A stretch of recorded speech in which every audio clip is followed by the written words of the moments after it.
একটা মানববন্ধন করতেছি। মানববন্ধনের উদ্দেশ্য হচ্ছে যে মাদক মুক্ত একটা সমাজ গড়ার উদ্দেশ্যে আমরা সবাই ঐক্যবদ্ধ হয়েছি। আপনারা জানেন যে দীর্ঘ 17 বছর আওয়ামী লীগের অবয়ে, আওয়ামী লীগের রাজনৈতিক ব্যক্তি, আওয়ামী লীগ প্রশাসনের ছত্র ছায়ায় এই যে মাদকের যে স্বর্গরাজ্য লামচরিতে তৈরি হয়েছে, এই স্বর্গরাজ্যকে ভাঙার জন্যই আমরা আজকে ঐক্যবদ্ধ হয়েছি। এতদিন আমরা কথা বলতে পারি নাই, আমাদের মুখের ত্রুটি চেপে ধরা হয়েছিল, আমাদের বাক স্বাধীনতা হরণ করা হয়েছিল। এখন আমরা কথা বলার সুযোগ এসেছে, মাদককে না বলার সুযোগ এসেছে।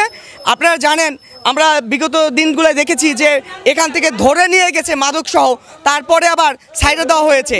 এই আওয়ামী লীগের এই যে ছত্রছায়া, প্রশাসনের ছত্রছায়া তাদের সাইডে দেওয়া হয়েছে। তাই আমরা আজকে ঐক্যবদ্ধ হয়েছি এবং লামচুরিকে মাদক মুক্ত করার জন্য।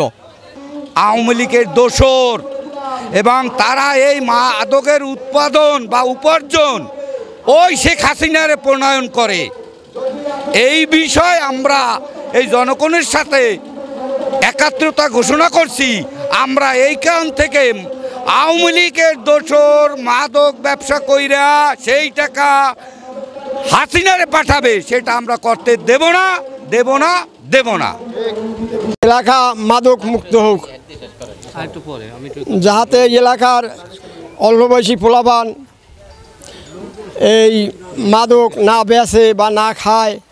এই আমাদের আত্মীয় স্বজনও হইতে পারে একদিন এই মাদকের সাথে জড়িত। তাই আমরা আগে থাকতেই সতর্ক হইতে চাই যে মাদক এলাকা থেকে মাদক নিয়ন্ত্রণ হোক। 3 নং চরবাড়ি 8 নং ওয়ার্ডের সর্বস্তরের জনগণ আমাদের এই মানববন্ধনে অংশগ্রহণ করেছেন, মাদক বিরোধী মানববন্ধনে।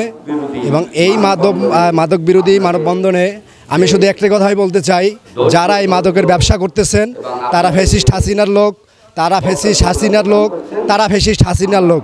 ছাত্রলীগ, যুবলীগ এই ব্যবসা পরিচালনা করতেছে এবং এই পরিচালনা ব্যবসা অবিলম্বে বন্ধ করতে হবে, নইলে আমরা সাধারণত জনগণকে নিয়ে এর প্রতিবাদ করব।